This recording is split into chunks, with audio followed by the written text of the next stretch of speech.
ஒரு இந்து மதத்திலயோ ஒரு கிறிஸ்துவ மதத்திலயோ உருவ வழிபாடு உண்டு. இஸ்லாமிய மதத்துல உருவ வழிபாடு கிடையாது. ஆனா கடவுள் ஒருவரே, அவரே அல்லாஹ் அப்படின்னு சொல்றீங்க. அல்லான்னு சொல்லும் பொழுது ஒரு உருவ வழிபாடு வச்சு வணங்கினா என்ன, ஏன் உருவ வழிபாடு வைக்கல? அது என்னோட கேள்வி. அழகான கேள்வி. என்னுடைய பெயர் K Vinod Sirkazhi, electronics engineer.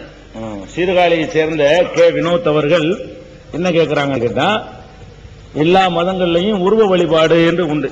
சில மதங்கள் இல்லாம இருக்குது, பெரும்பாலும் எல்லா மதங்கள்லயும் உருவ வழிபாடு இருக்குது. நீங்க அல்லாங்கிறீங்க, அந்த உருவ வழிபாடு வச்சா என்னங்கிறது நல்ல ஒரு கேள்வி. உருவ வழிபாடு என்பதை நம்ம இஸ்லாம் ஏத்துக்கறல. ஏன் ஏத்துக்கறலன்னு கேட்டா, என்னுடைய என்னுடைய உருவத்தை நீங்க வழிபடுறீங்கன்னு வைங்களேன், வழிபடுவதாக இருந்தால் என்னை நீங்க பார்த்திருக்கணும். பார்த்தா தானே என் உருவம் இதுன்னு உங்களுக்கு கண்டுபிடிக்க முடியும். என்னைய நீங்க பார்த்தே இல்லைன்னா என்னுடைய உருவத்தை எப்படி கண்டுபிடிப்பீங்க? இஸ்லாம் உலகத்துக்கு சொல்ற செய்தி என்னன்னு கேட்டா, கடவுளை யாரும் பார்த்தது இல்லை, பார்க்க முடியாதுன்னு இஸ்லாம் சொல்லுது. நபிகள் நாயகம் உள்பட பார்த்ததில்லை. உலகத்தில் உள்ள பிறந்த எந்த ஒரு மனிதரும் கடவுளை பார்த்தது இல்லை, பார்க்க முடியாது. கடவுளுடைய அந்த ஒளியுடைய வீச்சை மனிதர்களால் தாங்கிக் கொள்ள முடியாது. மோசேண்டா நாங்கள் மூசா என்று சொல்வோம், கிறிஸ்தவ சமுதாயம் மோசே என்று சொல்வார்கள். மோசே என்ற இறை தூதர் இறைவனை உன்னை நான் காண வேண்டும் என்று கேட்ட பொழுது காண முடியாது, அந்த மலையை பார், என்னுடைய ஒளி வீச்சை வீசுகிறேன், அது நிலை பெற்றிருக்குமானால் என்னை நீ காண்பாய் என்று சொன்னான். மலை தூள் தூளா செதறி விட்டது. இதான்ப்பா என்னுடைய நிலைமை, என்னை உன்னால் பார்க்க முடியாது. இது இஸ்லாத்தின் நிலைப்பாடு. அப்ப இறைவன் எப்படி இருப்பான் என்று நமக்கு தெரியாத பொழுது நம்ம எப்படி உருவம் கொடுக்கிறோம்? நமக்கு என்ன உரிமை இருக்கிறது? உங்க தகப்பனார் இப்படித்தான் இருப்பார்னு தெரிஞ்சா தானே உங்க தகப்பனாருக்கு ஒரு உருவத்தை நீங்க கொடுக்கலாம். உங்க தகப்பனார் எப்படி இருப்பார்னு தெரியாட்டி எப்படி அது உருவமாக முடியும்? உருவமாக முடியாது. முதல்ல இறைவனை உருவத்தை வழிபடுறதா இருந்தா அவனுக்கு உரிய உருவமாக இருக்க வேண்டும். ரெண்டாவது நீங்க பாக்குறீங்க, உருவ வழிபாடு என்பது யாருமே இறைவனை பார்த்தது இல்லைங்கிறதுனாலதான் அந்த உருவம் எதுங்கிறது லட்சம் வேறுபாடு. கடவுள் எதுன்னு கேட்டா லட்சம் வடிவம் ஏன் வந்துச்சு? எல்லாரும் ஒரே வடிவத்தை சொல்ல வேண்டியானே? எல்லாரும் ஒரே வடிவத்தை சொல்லலாமா இல்லையா? ஒவ்வொருவரும் கடவுளுக்கு ஒரு வடிவம் கொடுக்கறாங்க. கடவுளுக்கு மனிதன் மாதிரியே, சராசரி மனிதன் மாதிரியே வடிவம் கொடுக்கறாங்க.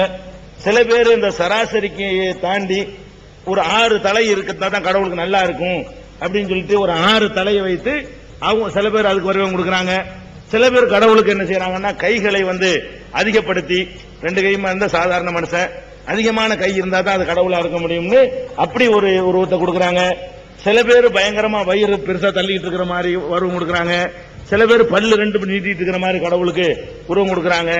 சில பேர் கையில பயங்கர ஆயுதங்களோட கடவுள் இருக்கிற மாதிரி உருவம் கொடுக்கறாங்க. சில பேர் ரொம்ப ஒரு ஓலை சுவடியை கையில வச்சுக்கிட்டு கல்வி போதிக்கிற மாதிரி உருவம் கொடுக்கறாங்க.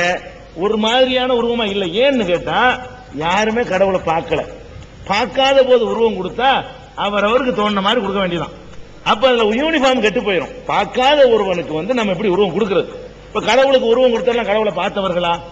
அப்ப கடவுளை இன்னும் சொல்ல போனா, கடவுளை பார்க்கறதுங்கிற வாசலையும் சில அடைச்சு வச்சிருக்கு. ஏன்னு கேளுங்களேன், கடவுளை பார்க்கலன்னு சொல்லிவிட்டால் நான் கடவுள்கிட்ட இருந்து வந்திருக்கேன்னு ஒருத்தவங்களை ஏமாத்த முடியாது. கடவுளுக்கு பேசிட்டு போனாரு, இந்த ஏமாத்திட முடியாது, பார்க்க முடியாது, போடான்றலாம். கடவுளை பார்க்கலான்னு நம்புறீங்கன்னு வைங்க, நான் பார்த்தேன் நீ பார்த்தேன் ஆளாளுக்கு நம்மளை ஏமாத்திட்டு போயிருவாங்க. ஏமாத்தாம இருக்கிறதுக்கு ஒரு வழியாகவும் இஸ்லாம் இந்த வாசலை அடைத்து வைத்திருக்கிற ஒண்ணு.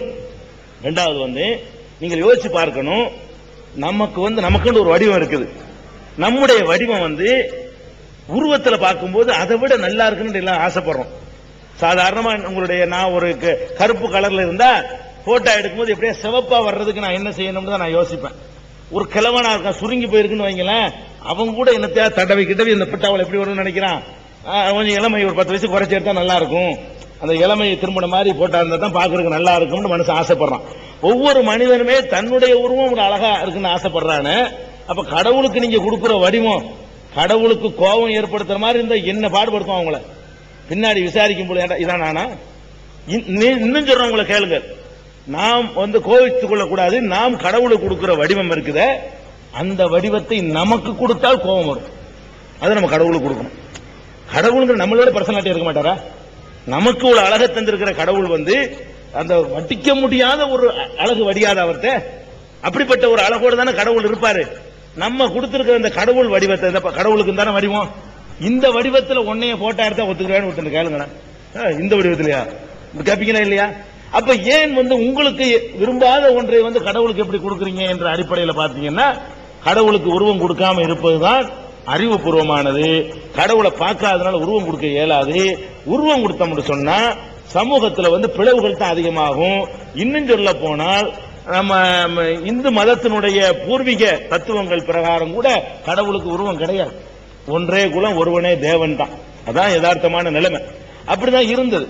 அது மாதிரி சித்தர்களுடைய பாடல்கள் எல்லாம் கூட இந்த உருவ வழிபாடை கண்டிச்ச மாதிரி நட்டகல்லை தெய்வம் என்று 4 புஷ்பம் சாற்றியே சுற்றி மோனமோன் என்று சொல்லும் மந்திரம் ஏதா நட்டகல்லும் பேசுமோ நாதன் உள்ளிருக்கையில் சுட்ட சட்டி சத்துவம் கல்ச்சுவை அறியுமோ என்றெல்லாம் சித்தர்களுடைய பாடல்கள்ல பார்க்கணும். அப்படிலாம் வடிவம் கொடுக்காதீங்க, இதெல்லாம் கொடுக்க கூட தப்பு. கிறிஸ்தவ மார்க்கத்தை எடுத்துக்கிட்டீங்கன்னு சொன்னா அவங்க கத்தோலிக்க சமுதாயத்தவர்கள் உருவம் கொடுத்தாலும் யெகோவா விட்னஸ் போன்றவர்கள் அதை கண்டிக்கிறாங்க. இல்ல இப்படிலாம் கொடுக்காத, இப்படித்தானே ஏசு இருந்தா நீ பாத்தியா, இப்படித்தானே மேரி இருந்தா நீ பாத்தியா, கற்பனை வடிவம் தானே என்றெல்லாம் கேட்கக்கூடிய நிலைமையை எல்லா சமுதாயத்திலையும் பார்க்கிறோம். பின்னாடி உருவாகி விட்டது தவிர அடிப்படையில் நீங்க பாத்தீங்கன்னா எந்த மதத்திலையுமே கடவுளுக்கு உருவம் கிடையாது. பின்னாடி வந்துதான் உருவங்கள் நுழைந்திருக்கிறது. அதனால இஸ்லாத்துல கடவுள் அல்லாஹ் யாரும் பார்க்கல, உருவம் கொடுக்க இயலாது.